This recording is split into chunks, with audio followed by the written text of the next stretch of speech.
A blessed day to all. Welcome to Blessed Preachers. Good morning po. Ito, sharing lang po. Ito po ay nabili ko nung nakaraan. Sabi nga, pag mura,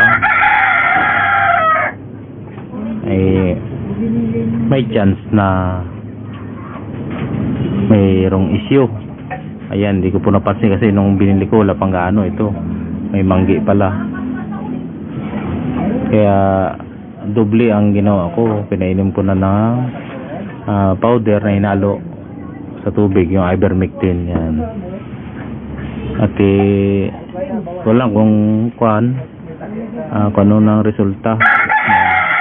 Pinakunaan ko na rin sila ng ivermectin yan, para makasigurado. Pero nakita ko itong isa pa, medyo tumuyo yung kanyang tenga.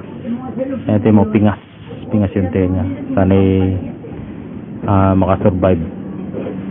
Yan, mga ilang araw pa obserbahan natin, baka pagbalik ko ulit galing trabaho ay sana mawala na, kasi yan ay ipapasampa natin yung dalawang yan kay Ash. Lionhead yan, lionhead. Yan, mga bata pa kasi yan. Yan.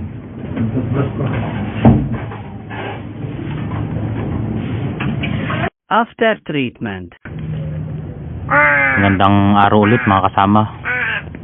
Bali, ito na po si Mocho, yung dati pong nabili ko na may manggi. Tingin niya po, napakalinis na.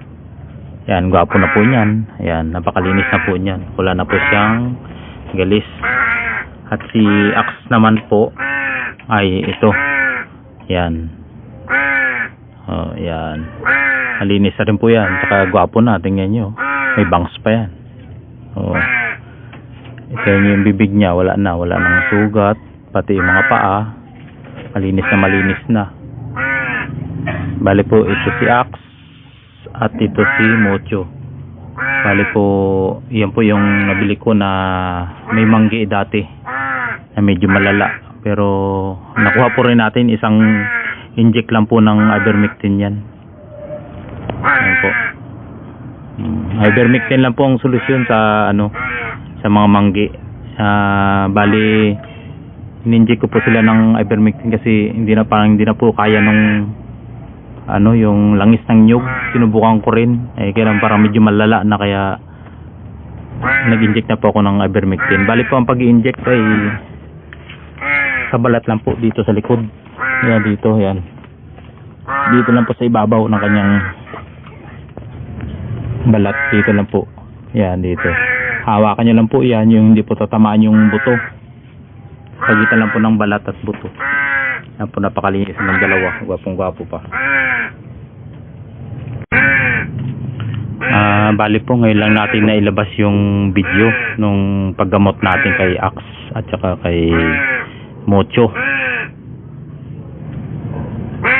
Kasi madami po tayong ginagawa. Nag-i-schooling po tayo ngayon. Pasensya na rin kayo, sobrang ingay ni Victor. Mas maingay pa sa atin. Ilang buwan pa siguro bago natin ilabas yung para naman kay Victor. Ilan po at magandang araw po sa lahat. God bless po. Thank you for watching. Please subscribe and click notification bell for the updates and more video from our YouTube channel. God bless.